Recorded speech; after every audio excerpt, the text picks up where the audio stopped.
Et donc, c'est maintenant Maxime McKinley qui va parler.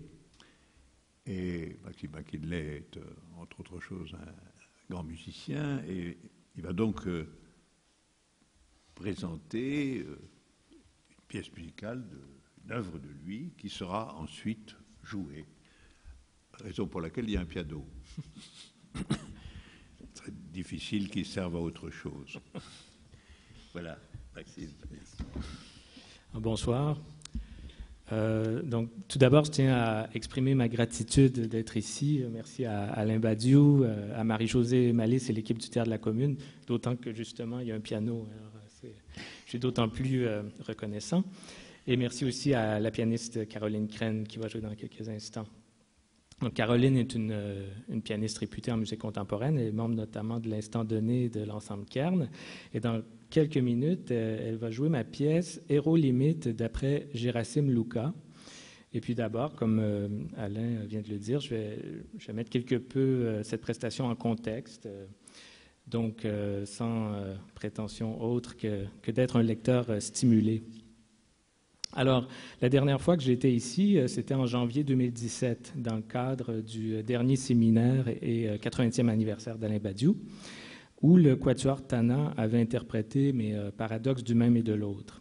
Et du reste, une intervention possible aujourd'hui aurait pu être une sorte de postlude théorique à ce sujet, vu les magnifiques développements de cette dialectique du même et de l'autre dans l'immanence des vérités. Il y a des développements mathématiques avec la fondation, l'extension, il y a aussi les doublures d'Ahmed qui, personnellement, m'ont fait hurler de rire, en fait. Ce qui est amusant parfois en lisant de la philo.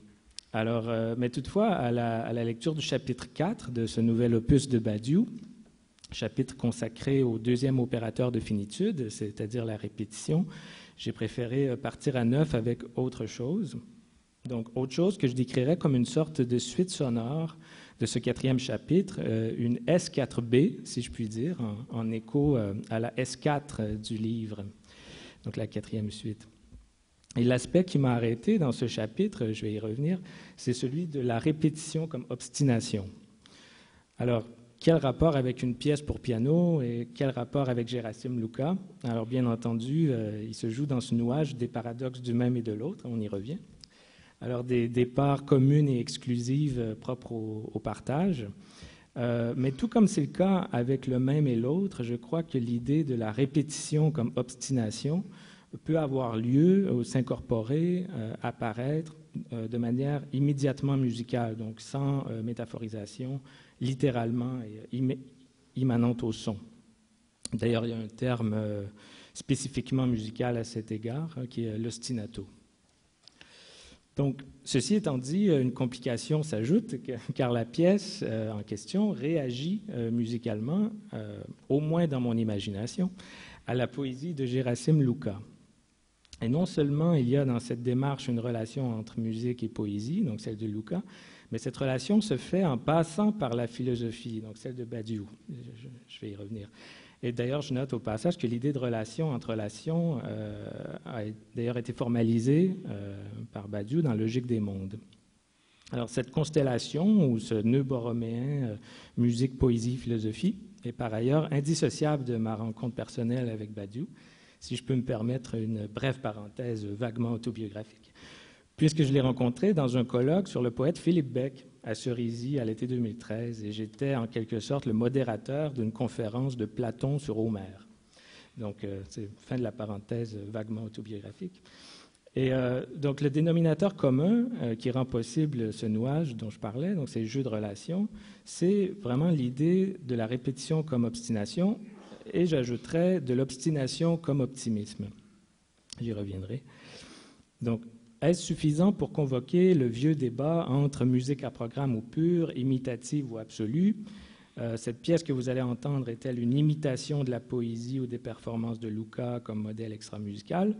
Alors, à ce sujet, je me permets de citer le chapitre 23 de l'immanence des vérités, où Badiou commente le Merle Noir. Je crois que je suis le troisième à le faire, alors dans la répétition comme obstination. Je pense qu'on y est déjà un peu.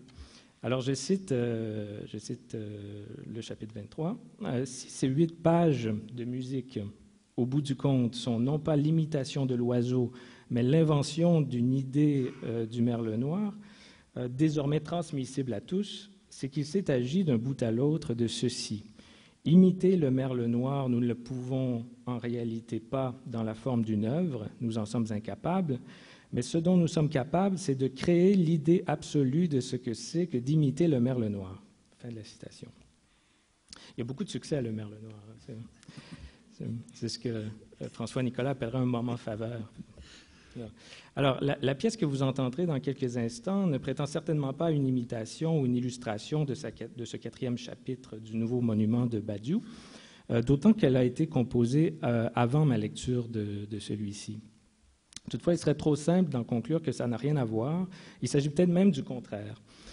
Car je lis Badiou depuis quelques années, et cette pièce a d'ailleurs été composée quelques mois après le colloque relaté plus haut. Donc, j'étais clairement imprégné de plusieurs idées badiousiennes.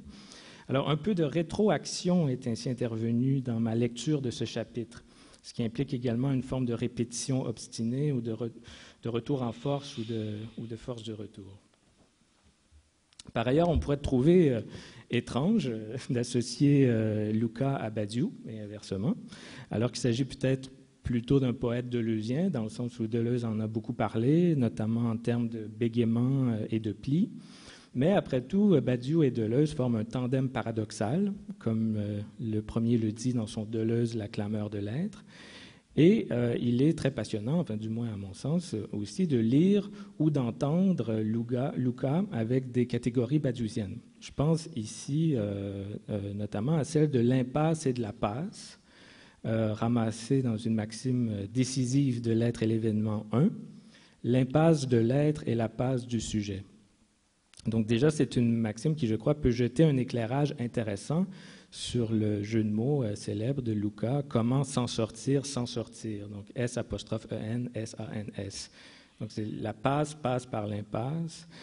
Et c'est dans une impasse que peut intervenir le sujet et ainsi exister et s'émanciper par le pouvoir d'une décision assumée et persévérante. Donc, dans Passionnément, par exemple, Luca chemine laborieusement par une multitude de zigzags successifs, passant de pas à passe, à passionnément, jusqu'à la déclaration « je t'aime passionnément ».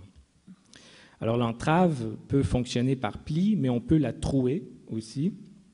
Et comme force de cette trouée, j'aimerais convoquer quelques O ou zéro, comme les mots obstination, optimisme ou le zéro dièse, donc le point seuil que formalise Badiou selon le théorème de Jensen et qui nous dit où se joue la sortie du vieux monde. Alors, en découdre obstinément avec l'entrave pour en sortir, cela me semble un mouvement commun de la poésie de Luca, incluant ses performances, très importantes, et de la philosophie d'Alain Badiou. Et j'ajoute entre parenthèses qu'en un sens, Luca est Celan, lui, un poète peut-être plus immédiatement badiousien que deleuzien, forment eux aussi à leur manière singulière un tandem paradoxal. C'est d'ailleurs Celan qui fait l'objet de la véritable S4 de l'immanence des vérités à propos justement d'une invitation à se lancer hors de soi-même. Alors, Alain Badiou parle souvent, y compris dans ce chapitre 4, de futur antérieur, de rétroaction, parfois même de recommencement. Alors, à vrai dire, j'avais rencontré cette idée, donc ce type d'éloge de l'obstination avant dans son œuvre, notamment dans Beckett, L'increvable désir. Et ce rapport à la répétition comme obstination, je l'ai retrouvé avec beaucoup de force dans le chapitre 4 de l'immanence des vérités, où deux types de répétition sont comparés. Alors, un type théorisé par Sartre, la répétition comme circulation, et l'autre par Kierkegaard, la répétition comme obstination, la répétition créatrice. Alors, le premier est un opérateur de finitude, mais pas le second.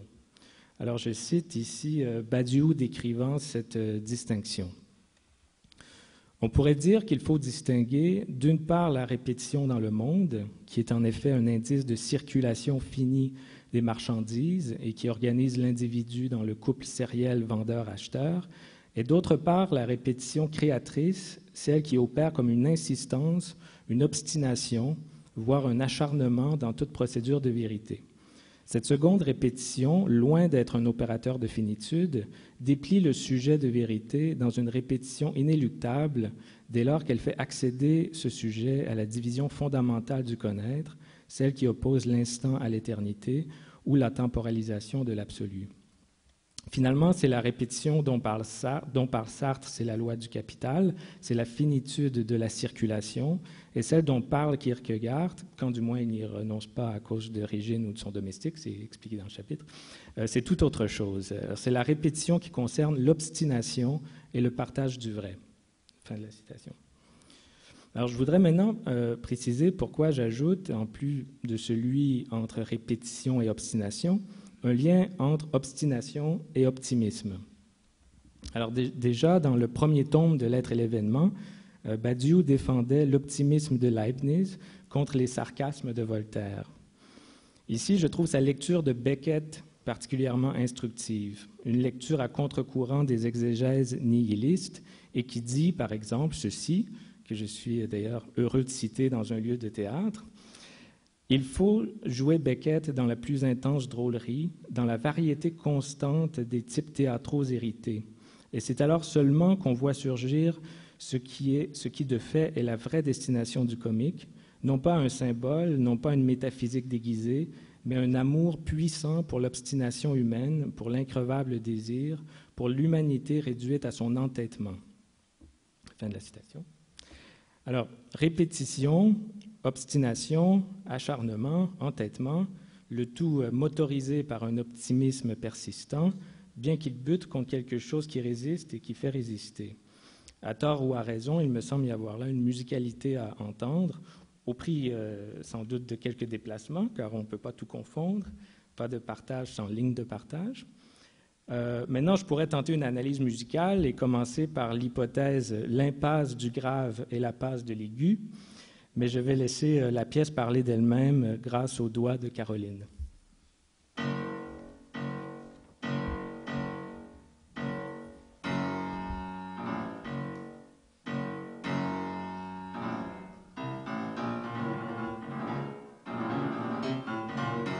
Merci vraiment à tous deux pour cette pièce et pour tout ce qui a été dit aussi sur le rapport possible, virtuel, immanent entre cette pièce et un certain nombre des choses que j'ai pu écrire.